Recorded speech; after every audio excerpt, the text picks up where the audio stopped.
Assalamualaikum warahmatullahi wabarakatuh. Semangat pagi anak-anak dan selamat pagi untuk mama papa. Sudah siap belajar hari ini? Oke, hari ini kita akan belajar cara menentukan ide pokok dari suatu paragraf.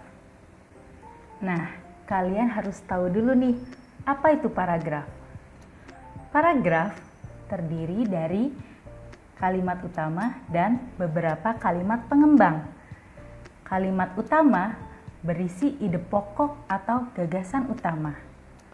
Letak kalimat utama yang pertama bisa berada di awal paragraf atau yang disebut dengan deduktif.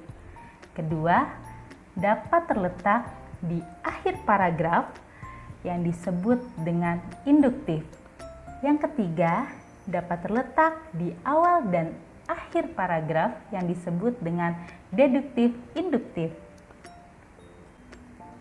Setelah menentukan kalimat utama, barulah kalian dapat menentukan ide pokok.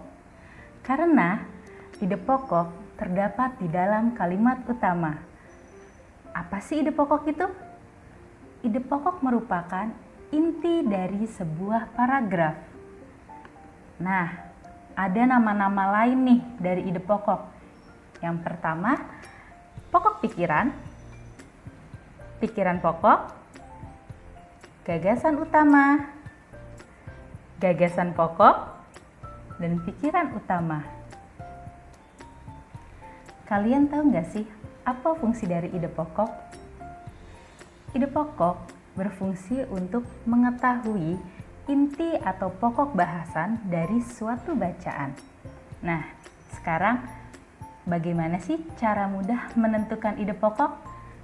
Yang pertama, kalian harus membaca keseluruhan dari teks bacaan tersebut. Yang kedua, kalian harus paham nih, apa isi dari teks bacaan tersebut.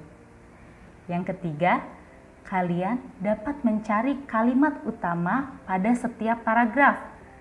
Dan yang keempat, setelah kalian menemukan kalimat utama pada setiap paragraf, barulah kalian dapat menentukan ide pokoknya.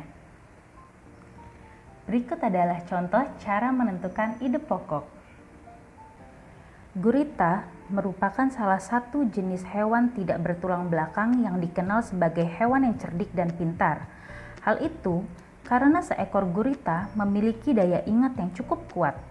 Gurita dapat memecahkan masalah yang dialaminya lebih cepat dengan cara mengingat pengalamannya ketika memecahkan masalah yang sama.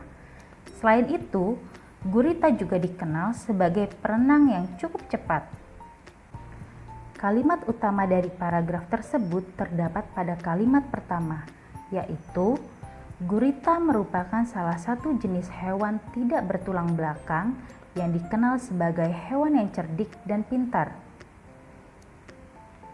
Sedangkan ide pokok pada paragraf tersebut yaitu gurita merupakan hewan tidak bertulang belakang yang cerdik dan pintar.